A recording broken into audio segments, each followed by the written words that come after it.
इसको रेशियो वेशियो से नहीं करना। जैसे ये सवाल पेपर में आया, देखना भाई, आप देखो मेरे तरीके देखना इस सवाल में। आप एक बात बताओ, जैसे 16,000 वोटर्स दे रखे हैं, सबसे पहले एक बच्चा यही सोचता है कि यार 16,000 वोटर्स दे रखे हैं, तो आप क्या करोगे, 10% Y% मतदाताओं ने वोट नहीं डाले और 10% मतदाताओं ने वोट इनवैलिड कर दिए, यानी एक बार तो आप ये निकालोगे और एक बार 9/10 करोगे, यही करोगे।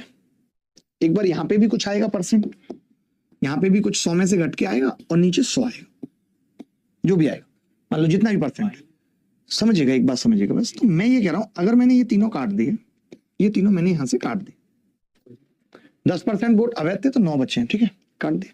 तो मैं ये कह रहा हूं कि अब यहां पे आप समझो, भला जी ध्यान से सुनना, यहां पे आप समझो, अब एक भी जीरो बची नहीं है और वोट तो कभी पॉइंटों में होते नहीं है, 2484 वोटों से जीत भी हुई है, यानी यहां पे जो उत्तर आएगा वो क्या आ सकता है। तो आपने कहा 7.2 का मतलब है यहां पे 93.8, तो वो पॉइंट में आ जाएगा वोट, तो ये उत्तर नहीं हो सकता, उत्तर नहीं हो सकता।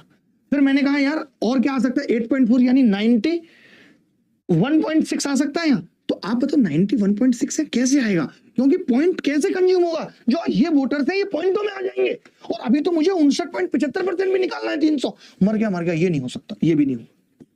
अब मैंने कहा 8%, आपने कहा हाँ 92 आ सकता है, 92 आ सकता है, बिल्कुल आ सकता है। मैंने कहा 7.5, तो आपने कहा 7.5 का मतलब क्या हो गया, 92.5। अब मैं फंस गया, ये भी आ सकता है। मैं ये एक नजर में आने वाली चीज है कि 3 जीरो कट गई, तो एक नजर में ये तो उत्तर हो सकते हैं दोनों, फंस गए।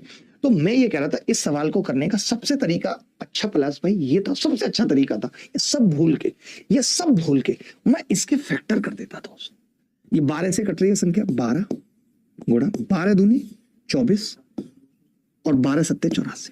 मैंने देखा ये, तो आपने कहा 23 और 9 से कट रही है, यानी 23 और 9 का मतलब है कि यहां पे 92 वाला टिक होगा, क्योंकि यहाँ 23 आ रहा है, ये 23 कहीं से तो आया होगा, ये जो 2484 है ये कहीं से तो आया होगा, ये इस 92 से आया होगा, यानी ये उत्तर नहीं। हमें ये निकालने की जरूरत नहीं पड़ती अगर हम ऐसा सोच लेते। ये मैंने इसलिए भी ट्रिक बताई है कि अगर यहाँ 7.5 नहीं होता, केवल 7% होता, तो फिर मैं डायरेक्ट ही कह देता कि 92 उत्तर है। अगर ये 7.5 नहीं होता, ये मैंने इसलिए भी सवाल बता दिया आपको, ये मैंने इसलिए भी बता दिया सवाल कि अगर यहाँ 7.5 की जगह 7 होता, तब आंख बंद करके कह देते कि 8 वाला उत्तर होगा। या अगर 7 पॉइंट समथिंग होता, 7.2 तो है ही, यहाँ से 8.4 है, यहाँ पे मान लेते 8.3 हो जाता, 8.2 हो जाता, 7 पे तो नहीं कह पाते, बट 7.1 7.3 पे कह देते कि ये उत्तर नहीं होगा।